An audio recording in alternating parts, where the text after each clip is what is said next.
پاکستان میں جو بارشوں سے خوفناک تباہی آئی ہے، ہم اس کے بارے میں آج بات کریں گے۔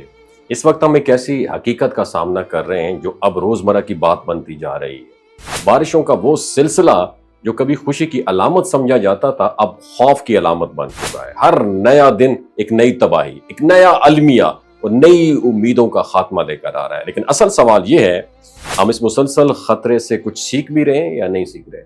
کیا ہم اب بھی انہی غلطیوں کو ریپیٹ کر رہے ہیں جو ماضی میں ہمیں نقصان کی طرف لے کر گئی ہیں؟ کیونکہ پاکستان اس وقت شدید موسمی کیفیت کے شکنجے میں ہے۔ ملک کے ہر کونے سے افسوسناک خبریں آ رہی ہیں۔ کئی چھتیں گر رہی ہیں، کئی سڑکیں بہہ رہی ہیں، کئی معصوم زندگیاں پانی کی نظر ہو رہی ہیں۔ اگر ہم مختلف صوبوں کی صورتحال پر ایک نظر ڈالیں تو اندازہ ہوتا ہے کہ خیبر پختونخوا، سندھ، بلوچستان، پنجاب، جی بی اور کشمیر، ہر علاقہ شدید بارشوں اور سیلابوں کی لپیٹ میں ہے۔ رپورٹس کے مطابق ملک بھر میں اب تک تقریباً 3000 کے قریب مکانات مکمل طور پر ڈیمیج ہو چکے ہیں، جبکہ جزوی طور پر متاثرہ گھروں کی تعداد کہیں زیادہ ہے۔ سوات، چترال، دیامر اور آزاد کشمیر جیسے سیاحتی علاقے بھی بری طرح ڈیمیج ہوئے ہیں۔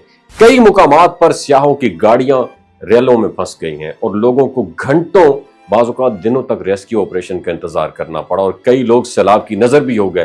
اسلام آباد میں پیش آنے والا ایک واقعہ دل دہلا دینے والا ہے۔ ایک باپ اپنی بیٹی کے ساتھ معمول کے مطابق گھر سے نکلا، مگر سیلابی ریلے نے ان دونوں کی زندگی چھین لی۔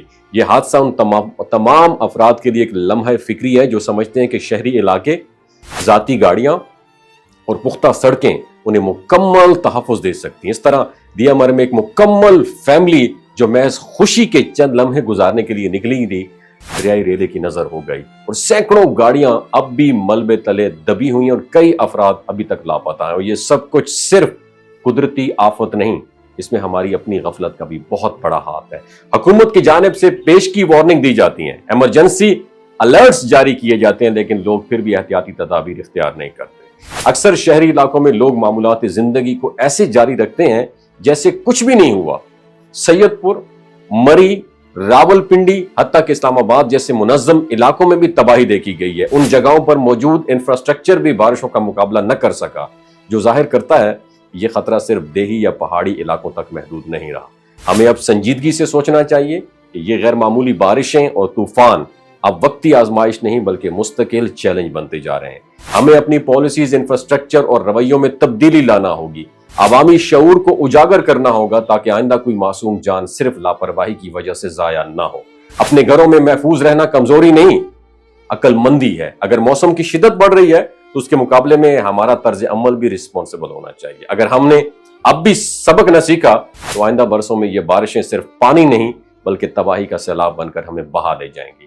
اپنا بہت خیال رکھیے گا، اپنے ساتھ جڑے رشتوں کا خیال رکھیے گا۔ اللہ حافظ۔ یہ جو گلگت بلتستان کے لوگ ہوتے ہیں نا، ان کی ایوریج عمر 90 سال سے بھی زیادہ ہوتی ہے۔ You know why? کیونکہ یہ لوگ شیلاجیت استعمال کرتے ہیں۔ شیلاجیت کے اندر 85 منرلز ہوتے ہیں۔ اگر آپ چیزوں کو جلدی بھول جاتے ہیں، مردانہ کمزوری محسوس کرتے ہیں، اولاد جیسی نعمت سے محروم ہیں، اور آپ سپرم کاؤنٹ آپ کے کم ہیں، ٹیسٹوسٹیرون ہارمون امبیلنس ہے، آپ سدا بہار جوان نظر آنا چاہتے ہیں، خون کی کمی کو دور کرنا چاہتے ہیں، ہڈیوں جوڑوں کے دردوں سے نجات حاصل کرنا چاہتے ہیں، موٹاپا کم کرنا چاہتے ہیں، تو ڈاکٹر اسد محمود کی پیور اینڈ نیچرل شیلاجیت ضرور استعمال کریں۔ ایک بات آپ نے دماغ کی کھڑکیوں کو کھول کے اپنی سننی ہے، ہمیشہ آرگینک اور قدرتی چیزوں کا استعمال کریں۔ کیمیکل والے فوڈ سپلیمنٹ خدا رہا استعمال نہیں کرنے۔ اگر آپ ڈاکٹر اسد محمود کی پیور اینڈ نیچرل شیلاجیت کو آرڈر کرنا چاہتے ہیں، نیچے دیے گئے نمبر پر واٹس ایپ کریں۔ 3 باتوں کا خیال رکھنا ہے: ہائی بلڈ پریشر میں مبتلا افراد، خواتین جو پریگننٹ ہیں، اور 15 سے 20 سال کی جو نوجوان نسل ہے جو غیر شادی شدہ ہیں، اپنے سیکشول پاور کو بوسٹ کرنے کے لیے استعمال کرنا چاہتے ہیں تو ڈاکٹر کے ایڈوائس کے بغیر استعمال نہ کریں۔ باقی سارے لوگ بے دھڑک گرمی اور سردیوں میں استعمال کر سکتے ہیں۔ اپنا بہت خیال رکھیے گا۔ اللہ حافظ۔